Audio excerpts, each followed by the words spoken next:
सोचिए, अगर मगरमच्छ, जो पहले ही इंसानों के लिए मौत का दूसरा नाम है, और वो ड्रग्स के नशे में पागल हो जाए, तो क्या होगा? एक ऐसा आइलैंड जहाँ हर दिन लाशें गिरती हैं, हर सुबह। बस एक ही सवाल होता है, आज किसकी बारी है? और इसी खौफनाक कहानी की शुरुआत होती है एक छोटे से टापू से, जो अब मौत का घर बन चुका है।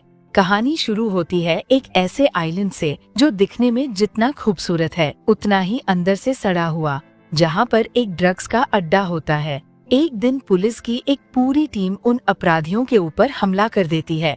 अपराधियों को अब समझ में नहीं आ रहा था कि वो पुलिस से कैसे बचे। उन लोगों को सबूत भी मिटाना था, तो वो लोग सारी ड्रग्स को नदी में ही बहा देते हैं। लेकिन उन लोगों को पता नहीं था कि असल में उन्होंने क्या किया है। सारी की सारी ड्रग्स उस आइलैंड के मगरमच्छों के पास चली जाती है। उस आइलैंड में एक नहीं, दो नहीं, बल्कि 100 से भी ज्यादा खतरनाक शिकारी मगरमच्छ थे, और सारे के सारे मगरमच्छ उस ड्रग्स को पी लेते हैं। अब आप लोग सोचिए, जो मगरमच्छ पहले से खतरनाक शिकारी होते हैं, उनके पानी में ड्रग्स डाल दिया जाता है, जिससे कि वे मगरमच्छ अब एक मॉन्स्टर में बदल जाते हैं।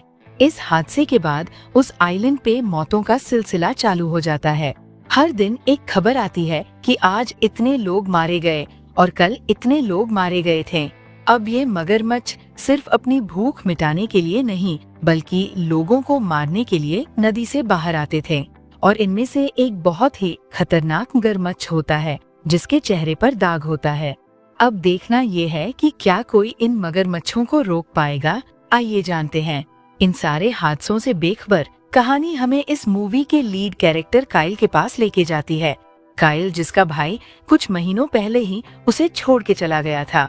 वो अपने भाई से बहुत प्यार करती थी। वैसे वो एक बायोलॉजी स्टूडेंट थी, और उसके भाई की एक आखिरी ख्वाहिश थी कि काइल उसकी अस्थियों को एक आइलैंड की नदी में बहाए। तो काइल अपनी भाई की आखिरी ख्वाहिश पूरी करने के लिए अपनी बेस्ट फ्रेंड एलिस के साथ उस आइलैंड पे जाती है। लेकिन जैसे ही वो बाहर निकलती है, तो देखती है कि एलिस ने उसके भाई जेमी के 2 दोस्त, यानी कि सैम और मलिका को भी बुला लिया है।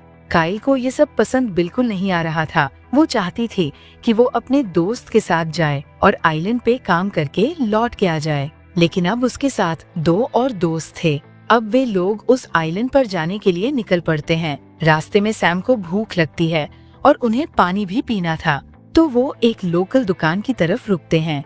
काइल भी उस दुकान के पास जाती है। तभी काइल की नजर एक पेपर पे जाती है, जिस पेपर पे ये लिखा हुआ था कि मगरमच्छ का आतंक अभी भी जारी है। ये न्यूज़ पढ़ के काइल को बहुत डर लगता है। उसे समझ में नहीं आ रहा था कि वह क्या करें। तभी उसे एक बूढ़े से आदमी के हंसने की आवाज आती है। वह भी न्यूज़पेपर पढ़ रहा होता है। तभी वो बताता है कि वे लोग उस एलिगेटर से बच के रहना, जिसके चेहरे पर दाग है। काइल को समझ में नहीं आता कि ये बूढ़ा सा आदमी किसके बारे में बात कर रहा है।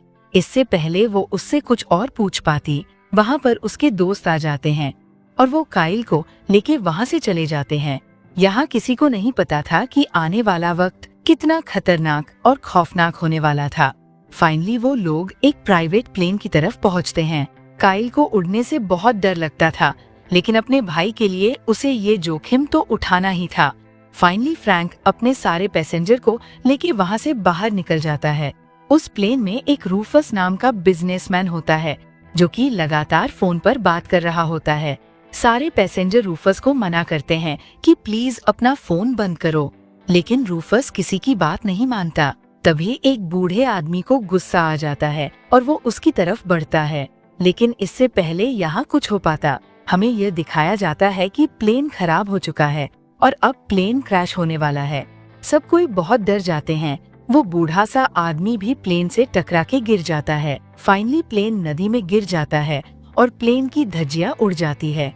लेकिन सब के सब बच जाते हैं, सिवाय उस बूढ़े आदमी के। इस हादसे से सभी बहुत डरे हुए होते हैं, क्योंकि सब एक वीरान से आइलैंड पे फंस चुके थे, जहाँ पर चारों तरफ सिर्फ पानी ही पानी होता है। उन्हें अब समझ में नहीं आ रहा होता है कि वो कहाँ जाए। तभी फ्रैंक देखता है कि उसका कोपायलट गायब है, वो मिल ही नहीं रहा था। तब काइल ये फैसला करती है कि वो इन लोगों को लीड करेगी और वो इन लोगों को लेके इस आइलैंड से बाहर निकलेगी। काइल बायोलॉजी की स्टूडेंट थी, उसे जानवरों के बारे में ज्यादा जानकारी थी, तो सब कोई उसी की बात मानने के लिए तैयार हो जाते हैं। लेकिन सिर्फ मलिका ही ऐसी थी जो कि काइल की बात मानना नहीं चाहती थी। वो अपने आप को ही लीडर समझ रही थी, लेकिन वो मजबूर थी क्योंकि बाकी सब काइल की बात मानने को तैयार थे। एक तरफ तो काइल सबको गाइड कर रही थी, लेकिन उस बेचारी को पता नहीं था कि उसकी बेस्ट फ्रेंड एलिस क्या कर रही है। एलिस उस जगह से थोड़ी दूर जाती है, तभी उसकी नजर कुछ अंडों की तरफ पड़ती है और वो समझ जाती है कि यह मगरमच्छ के अंडे हैं। वो उन अंडों को अपने बैग में रख लेती है। उसे पता नहीं था कि उसने कितनी बड़ी मुसीबत को मोल लिया है और अब मौत उसके पीछे जरूर आएगी। उसके बाद एलिस वापस अपने दोस्तों के पास लौट जाती है। ये बात किसी को नहीं पता था कि एलिस ने क्या किया है। अब सभी कोई चलने को तैयार थे, तभी अचानक सभी देखते हैं कि प्लेन का कोपायलट अभी भी जिंदा है और वह पानी में है। सभी उसे बचाने के लिए पानी में जाते हैं, लेकिन किसी को पता नहीं था कि मौत का खेल तो अब शुरू होगी, क्योंकि वहीं पर एक मगरमच्छ आता है और उसे जिंदा निगल जाता है। सभी लोग ये देखकर बहुत डर जाते हैं। उन्होंने पहली बार अपनी जिंदगी में ऐसा कुछ देखा था। अब काइल सबको समझाती है कि अंधेरा होने से पहले हमें यहाँ से चलना चाहिए। सब कोई काइल की बात मान लेते हैं। अब उन्हें जिंदा रहना है तो उन्हें चलना पड़ेगा ही, क्योंकि अगर वह रुके तो अंजाम बस मौत ही होगा। अब रात हो जाती है और रात में इस वीरान से आइलैंड में घूमने का मतलब बहुत खतरनाक होगा। इसलिए वे लोग फैसला करते हैं कि हम बारी बारी से सोएंगे ताकि हम लोग आराम कर ले और सुबह उठते ही हम यहाँ से बाहर निकलेंगे। उसी रात को रूफस को एक मगरमच्छ मार देता है। अगली सुबह जब सबकी आंखें खुलती है तो सब ये देखते हैं कि रूफस मर चुका है और वे लोग एक बात को ध्यान देते हैं कि मगरमच्छ ने उसे खाया नहीं है, बल्कि सिर्फ उसे मारा है। सब समझ जाते हैं कि ये मगरमच्छ सिर्फ हमें मारना चाहते हैं, हमें खाना नहीं चाहते। अब सबको समझ में नहीं आ रहा कि वे लोग क्या करें। तभी काइल की नजर यहाँ से एक घर की तरफ पड़ती है और काइल ये कहती है कि हम लोग उस घर में जाकर छुप सकते हैं और हम लोग वहाँ पर प्लान भी बना सकते हैं कि यहाँ से बाहर कैसे निकले। सब कोई काइल की बात मान जाते हैं, लेकिन इससे पहले वो लोग कुछ कर पाते, 3 मगरमच्छ सबके ऊपर हमला कर देते हैं। सब तो वहाँ से भाग के निकल जाते हैं, लेकिन मौद नाम की वो औरत जिसका पति मर गया था वो बच नहीं पाती। उसके बाद एक मगरमच्छ जो के पैर को पकड़ लेता है, लेकिन सभी लोग मिलकर जोर लगाते हैं और जो को बचा लेते हैं। अब सब कोई काइल को अपना लीडर मान लेते हैं। उसके बाद वे लोग काइल से पूछते हैं कि हम लोग क्या करें। इस पर काइल कहती है कि रात बीतने दो, क्योंकि अगर हम लोग रात में बाहर निकले तो हम लोग जरूर मरेंगे। उसके बाद सब कोई सो जाते हैं। अगली सुबह काइल को सैम उठाता है और सैम काइल को ये बताता है कि इस केबिन में मुझे एक नक्शा मिला है और मुझे नक्शा पढ़ना आता है और इस नक्शे के हिसाब से यहाँ कुछ ही दूरी पे नदी को पार करके एक बिल्डिंग है। शायद उस बिल्डिंग में कोई फोन हो जिससे हम मदद बुला सके। काइल सबको समझाती है कि हम लोग उस बिल्डिंग में जाएंगे, लेकिन काइल की ये बातें सुन के मलिका को गुस्सा आ जाता है। मलिका कहती है कि मैं यहाँ से कहीं नहीं जाऊंगी। मलिका की बातें सुन के सबको बहुत गुस्सा आता है। उसके बाद फ्रैंक मलिका को समझाता है कि तुम क्या चाहती हो कि हम लोग यहीं पर रहें और भूख और प्यास से तड़प तड़प के मर जाए। इससे अच्छा तो हम लोग बाहर जाए और शायद जिंदा रहने की कोशिश करें। अब सब कोई वोटिंग करते हैं और वोट काइल के हक में आता है। अब सब कोई ये डिसाइड करते हैं कि वह लोग बाहर जाएंगे। अब वे लोग अपने साथ कुछ हथियारों को लेते हैं और वहाँ से बाहर निकलते हैं। वे लोग बचते बचते नदी की तरफ जाते हैं। अब उन्हें नदी को पार करना था। काइल सबको समझाती है कि हमें एक राफ्ट यानी कि एक लकड़ी की बोट बनानी पड़ेगी, जिससे हम लोग नदी को पार कर सकें। अब सब कोई काइल की मदद करते हैं। वे लोग जल्दी से राफ्ट को बनाने की कोशिश करते हैं, लेकिन तभी एलिस की नजर एक मगरमच्छ के ऊपर जाती है। तभी वो समझ जाती है कि ये मगरमच्छ अब धीरे धीरे यहाँ पर आते जाएंगे। वो एक मगरमच्छ को तो मार देती है, लेकिन अब सबको पता होता है कि मगरमच्छ की पूरी फौज उन लोगों का शिकार करने के लिए वहाँ पर आ रही है। अब सभी राफ्ट में बैठ के भागने की कोशिश करते हैं। इसी बीच जो अपने पति टॉम को देखती है और बाकी सबको देखती है। यहाँ पर जो ये समझ जाती है कि अगर उसे इन लोगों की जान बचानी है तो उसे कुर्बानी देनी पड़ेगी। जो सबकी जान बचाने के लिए नदी में कूद जाती है और उसका पति उसे रोकने की बहुत कोशिश करता है, लेकिन जो अब अपने पति और बाकी सबको बचाने के लिए मगरमच्छों का खाना बन जाती है।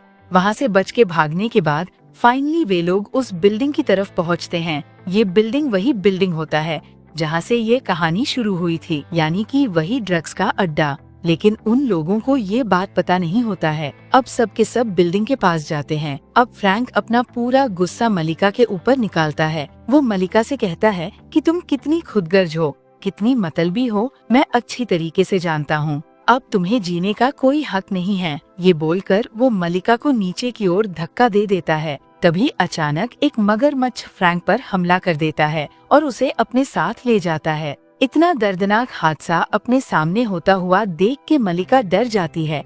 वह चिल्लाने लगती है। उसकी चीख की आवाज सुन के काइल और बाकी सब वहाँ आ जाते हैं।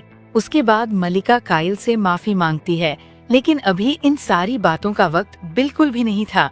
अभी तो उन्हें अपनी जान बचानी थी। तभी उन्हें एक कमरा दिखता है जिसमें रेडियो लगी होती है, लेकिन उनके और कमरे के सामने एक नहीं, दो नहीं, बल्कि 10-10 मगरमच्छ होते हैं। काइल सबको समझाती है कि हमें शांति से जाना है। हल्की सी भी एक आवाज एक दर्दनाक मौत में बदल सकती है। सभी लोग वहाँ से आगे बढ़ जाते हैं, लेकिन सैम जब वहाँ से जाता है तो सैम का पैर लड़खड़ा जाता है और सैम मगरमच्छ के अंडे की ओर गिर जाता है, जिसे देख मगरमच्छ सैम का पूरा सर खा जाता है। अब ये मगरमच्छ उन सब पर भी हमला करने की कोशिश करता है, लेकिन वे लोग किसी तरह उस कमरे में चले जाते हैं और दरवाजे को बंद कर लेते हैं। अब काइल रेडियो में बात करने की कोशिश करती है। उनकी किस्मत भी अभी थोड़ा सा उनका साथ दे देती है और वे लोग रेडियो में मैसेज भेज देते हैं कि हम लोग फंसे हुए हैं, प्लीज हमें आकर बचाइए। लेकिन इसी वक्त रेडियो भी खराब हो जाता है। अब उन्हें ये भी पता नहीं होता है कि उनका मैसेज गया भी है या नहीं। अब उन चारों के पास कोई रास्ता नहीं बचा था। उन्हें उस कमरे से बाहर निकलना ही था, वरना वह यहाँ कब तक रहेंगे। डोम सबको समझाता है कि हम लोगों को यहाँ से निकलना पड़ेगा। अब सभी लोग वहाँ से निकलने की कोशिश करते हैं। तभी इस कहानी का सबसे खौफनाक क्लाइमेक्स सामने आता है। उनके सामने आती है सबसे खतरनाक मगरमच्छ। याद है ना वो बूढ़ा सा आदमी क्या कह रहा था कि जिसके चेहरे पर दाग है उससे बच के रहना, क्योंकि वो तुम्हें जिंदा नहीं छोड़ेगी। लेकिन एलिस को पता होता है कि उस मगरमच्छ को क्या चाहिए। एलिस अपने बैग से उसके अंडे निकाल के उसे देती है, जिसे देख सब ये समझ जाते हैं कि ये मगरमच्छ उनके पीछे क्यों पड़े हुए थे। लेकिन अब उस मगरमच्छ को अंडे नहीं बल्कि कुछ और भी चाहिए था। वो एलिस का हाथ खा लेती है और एलिस को उठा के दीवार में फेंक देती है। काइल को उस कमरे में एक गन मिली थी। वो उससे उस मगरमच्छ पर फायर करती है, जिससे उस मगरमच्छ को और भी गुस्सा आ जाता है, जिसका फायदा उठाकर सभी लोग वहाँ से भाग जाते हैं। लेकिन अब वहाँ पर सिर्फ काइल बच जाती है। अब काइल को पता होता है कि उसकी छोटी सी गलती उसे मौत के मुंह में ले जाएगी। वो मगरमच्छ काइल की तरफ उछलती है, लेकिन इसी बात का फायदा उठा के काइल उस मगरमच्छ की आँख पे हमला कर देती है, जिससे वो तड़पने लगती है और काइल मौके का फायदा उठा के वहाँ से बाहर निकल जाती है। लेकिन काइल को अपने दोस्तों का बदला लेना था, इसलिए वो फाइनली उस मगरमच्छ को मार के अपने दोस्तों का बदला लेती है। उसके बाद फाइनली काइल अपने भाई के अस्थियों को भी नदी में बहा देती है। तो दोस्तों, आप लोगों को क्या लगा ये कहानी यहीं पर खत्म हो गई? बिल्कुल भी नहीं, क्योंकि हमें दिखाया जाता है कि फ्रैंक अभी भी जिंदा है और शायद फ्रैंक धीरे धीरे करके एक शैतान बनता जा रहा है।